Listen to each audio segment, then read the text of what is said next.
Why are you saying I'm sorry?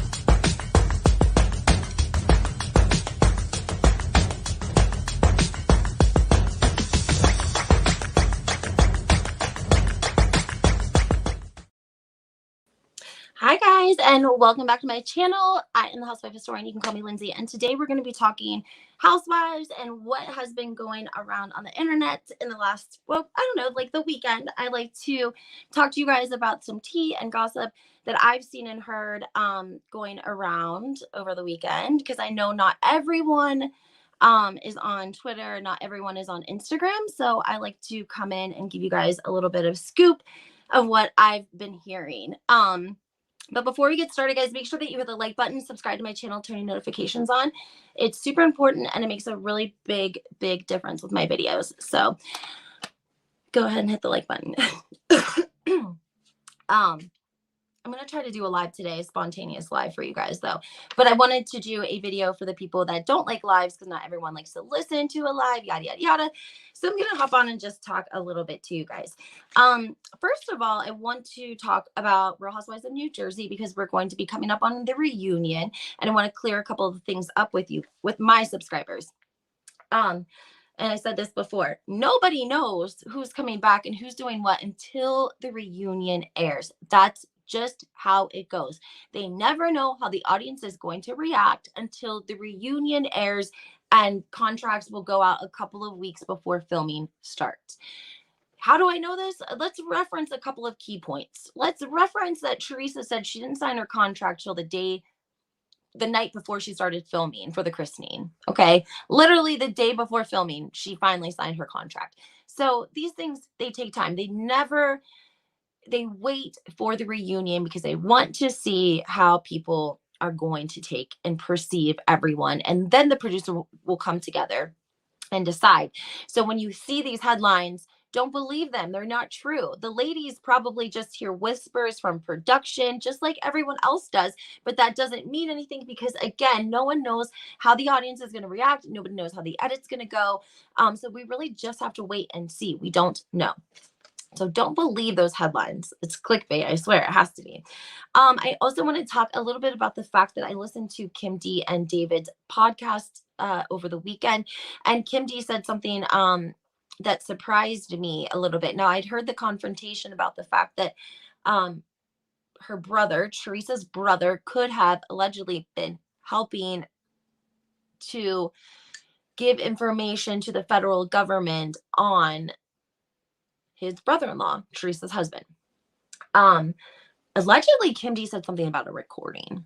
I didn't hear about a recording, but I would not be surprised, because it sounds like these people really, really, really wanted to take Teresa and Joe down. And I'm going to give you guys a couple of examples of some things that I picked up on that made me feel like, wow, they didn't even realize how many people were really trying to take them down, because they must have been either very good at what they were doing. Juicy Joe must have been very good at covering his tracks, because it sounds like they had to really put in work to get the government to put an indictment in.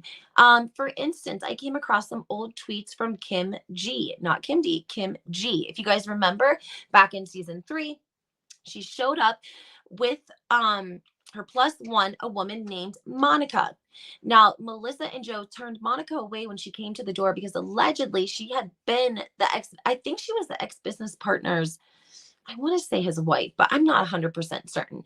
But I do know that she worked hard to get them indicted, because she told us so on several occasions. And these tweets also say, oh, Monica is my lawyer. She's the best, she's the best lawyer ever. And she is taking Teresa down. I posted them on Instagram, and I'll get them over here to you guys, of course, on the community page. So it was like, dang, these people really want to take Teresa down. There's no ifs, ands, or buts about it. They want to take her down. So you have Monica. She's coming right out. Tweets are coming out. Okay, she wants to take her down. Then we have the ex-business partner. If you guys remember, there was a little bit of chatter between Joe and Chris Laredo about money that was owed to a mutual friend to them. I don't know if this was a business partner, this was a separate deal, or if this was the actual person that ended up turning them in over the money that Juicy Joe allegedly owed them and did not pay them. And it made them angry. Now, the recording, I can't say for certain if there is a recording, if Joe recorded Joe or not. We don't know that for certain. But what we can say is that Monica definitely wanted to take Teresa down. She showed up with Kim G at the Christmas party. The Gorgas turn her away, but they act as if they have never seen or met her before. Also, side note, Teresa and Monica had words outside, I think the courthouse or the attorney's office that day, earlier in the day. Okay. So basically, people have done some investigating. They were able to pull up deeds and different real estate transactions that showed that Joe, Teresa's brother, had done business with Monica and her husband. They could trace it all the way back to 2004 and 2005. So people said that was a lie. Basically, it was a lie when Monica allegedly showed up to their house at Christmas time. We saw it on film, and Melissa and Joe act like they don't know her, and they tell her that she has to leave, and they're doing it out of courtesy to his sister, who's dealing with these legal issues as a result of allegedly Monica and her husband. But we didn't know that possibly Joe and Melissa could be in cahoots with them, right? Now, we've heard the stories. We've heard the stories that allegedly Joe told his secretary and he had her call into the feds, or I don't know. What I feel like there was a lot of people that were anti-Teresa, though. Let me give you another example. There was a woman on Twitter. This was really sick. There was a woman on Twitter. She's a tree hugger, but she's not like an extreme tree hugger. She's just a tree hugger on Twitter. And she is dealing with cancer. She's currently going through chemotherapy. And MG's team messaged her, and when I tell you, they no short of told this woman that her life was of no value and that she should just roll over and unalive. It was insane to me. No, zero, like human decency. Zero. And I want to share them with you guys. I want to read them to you guys. I can't do it at this moment because I'm having technical issues. I call my internet company. They're having technical issues. It's like, geez, guys, I need my internet, please. Okay. So that was on David Behind the Velvet Rope and Kim D. They do one every Saturday.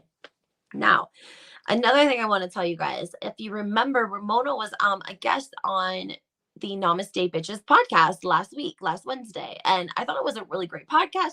Teresa and Melissa Feaster interviewed Ramona. And, usually Ramona's a little bit uptight, but she actually talked a little bit about, I learned a lot about Ramona that I'd never known before. I didn't know she didn't get married till she was 37. I don't think she had her daughter until she was 38.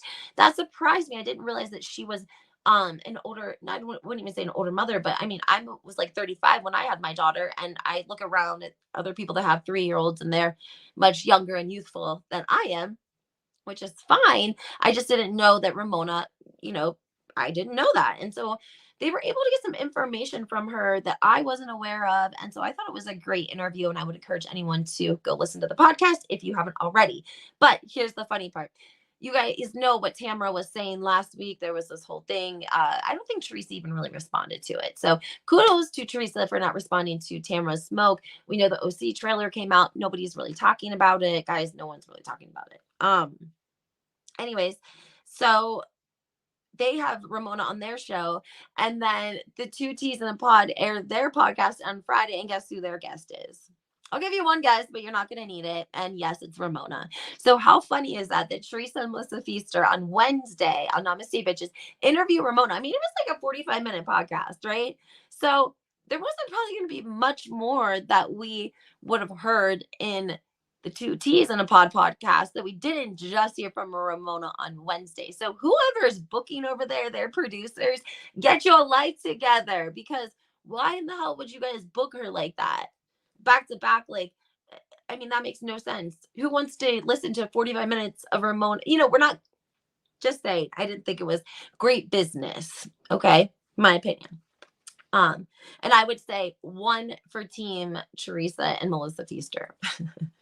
Team Teddy and Tamara, negative. They're like -0. Okay. Now, here's something else I want to tell you guys. I'm listening to the two T's in a podcast, and you guys, I guess I didn't really realize that Erika got this gig in Las Vegas, as I don't even know it. I don't know. It's a little wild to me. The woman is she really wasn't even an entertainer. She doesn't, I guess she can play a character. She played Roxy, right? We know she was on Broadway before COVID hit and when COVID hit. And so the ladies, I think they did make it out once to see her. But regardless, I don't think it was the paycheck and the experience she had hoped because COVID hit. Now, she's going to Vegas. Her show, I guess, is going to be, her opening is going to be on August 25th. And I'm not quite sure what she's doing, but she's letting all of her friends, her close friends in the Beverly Hills and the Valley area know about her I don't even want to call it a residency, her show in Vegas that's opening in a couple of months. And she did have cameras with her. We saw her show up at Lisa Rinna's house. It was Erika and like two dancing girls. And she was obviously giving her something, inviting her to something. We could see that. We just didn't know what it was. I didn't put it together because I just still don't really see Erika Jayne headlining anything that I don't know. Is it because BravoCon's going to be in Vegas? I don't know. I don't have the answers. I just know that I didn't think that was super amazing, but she does, and she's letting all of her friends know. So she's also letting Teddi Mellencamp know, because Teddi lives right next to Kyle. So why not kill two birds with one stone and show up at Kyle's, and then throw Teddi an invitation too? That was very nice of Erika. So she did come to Teddi's house, give her the invite, have the showgirls, but the camera did not film Teddi. But Teddi still has filmed this season. And then guess what? Out controversy with the dates. I guess Teddi's retreat that she does every year. If you guys remember, they filmed it the one year. None of the ladies really wanted to go. They really did not want to work out. That's not their idea of a film day. We saw it with Erika, yada, yada, yada. Anyways, it will be the same weekend as Teddi's retreat is the weekend Erika's show opens.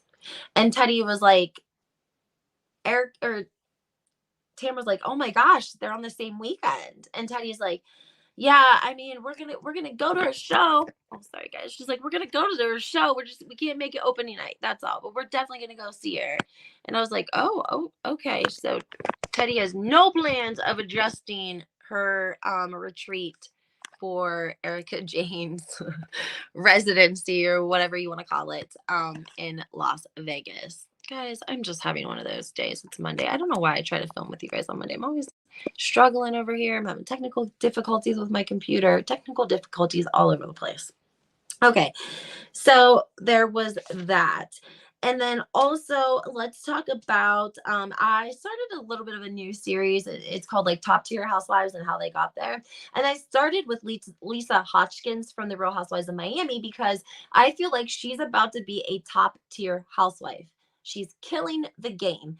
And what does it take to be a top tier housewife? Like an OG, like Teresa Giudice? It takes you being vulnerable and authentic. And Lisa let all of the cameras in to see everything that was going on when Lenny was allegedly cheating on her. And I'm telling you guys, that has formed a bond with cast members, and it's formed a bond with viewers. And she will continue to elevate, and she will be a top tier housewife. I'm calling it now. Maybe not exactly this season, but for sure next season. I hope Lisa stays single for a couple of years and really hangs out with Larsa, and maybe they can give us a little bit of a dynamic that we don't see anywhere else in the franchises. I would really, really love that. Also in the paper, she's getting $8,000 a month for child support. Not a whole lot of money. I mean, it is obviously to us, but to a millionaire 10 times over, Lenny, who is banging out boob jobs one after the other, known as the boob god. The man is making a fortune. The man is making a fortune. So maybe it was child support alone. Maybe she's getting alimony. Maybe he's paying for everything. Who knows really what the circumstances are? But $8,000 is not a whole lot of money. It's for the likes of what he makes. I'm surprised. I am surprised. But I think that Lisa will be fine. I mean, she has an income from the Real Housewives, and she will be, using that to support herself and the kids. And I think she's making like almost $500,000 a year. And so maybe she'll have to scale back some things. But you know what? That's just life. And if you would rather a Louis bag I would give me like 10 Louis bags if it meant I didn't have to deal with my narcissistic husband anymore. Like, she might be so happy that she is out of that relationship. Maybe she didn't realize how destructive it was. Maybe she didn't realize how like controlling he was. Maybe she was in the process of it. She was living it. She was experiencing it. So she couldn't really identify it. Do you know what I'm saying? Like, all the other subscribers watching the other cast, we could all see what was truly happening, the way we can pick up on how Lenny allegedly would treat her behind doors, closed doors. It's probably not amazing, right? Remember when the guy cut his hand and Lisa was like, should I call 911? And like the cook was like, yeah, call 911. And Lisa like grabbed the phone and Lenny was like, Lisa, do not call 911. Like, so maybe she didn't realize how bad it was until she got out. And now she's like, oh my gosh, I can breathe. I don't have the stress of this man over my throat every day. And maybe she realizes that it's just so amazing. She doesn't want anything to do with him. She's like, yeah, 8,000 a month. Good. Like, I'll live in the projects before I'll live with you again. I mean, there are some women that say that because they endure so much that they're like, yeah. Anyways, let me know what you guys think about that. And then I think I had something else for you guys. What else did I have? Oh, I saw Mary Crosby filming. She filmed something and posted it on Instagram.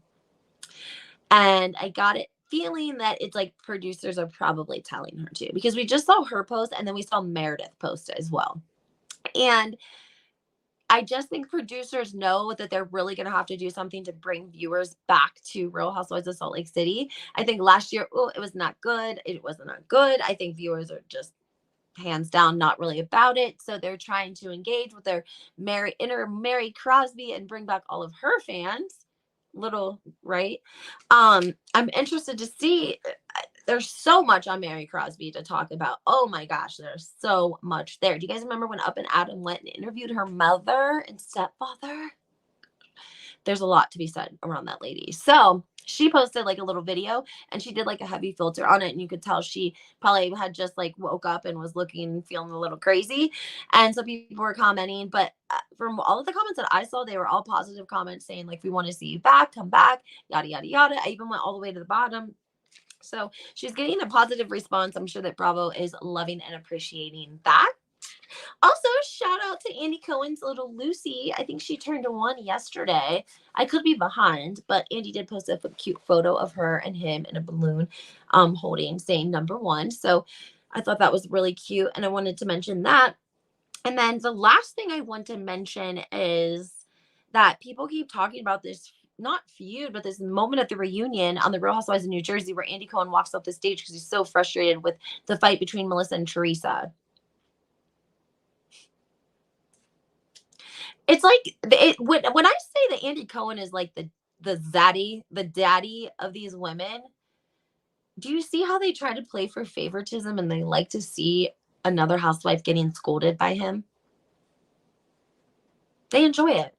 They think it's great when Andy gets mad at another housewife because for some reason they must feel like that makes them look good, or I don't know. But it's like Andy has all these children, all these daughters, and they're all fighting, for his love and attention and to keep their paychecks. Just saying. Anyway, guys, if you want to check out those old tweets, I'm going to be posting them on I already posted them on Instagram. You can check them out on HW Historian. I'm going to be putting them in the community page too. Sometimes it just takes a while to upload for you guys. I'm also going to hop on a live as well, and make sure you guys comment and ask any questions that you have, guys. I'm always reading my comments. I'm behind this weekend because I had my daughter's birthday party. That's the only reason why.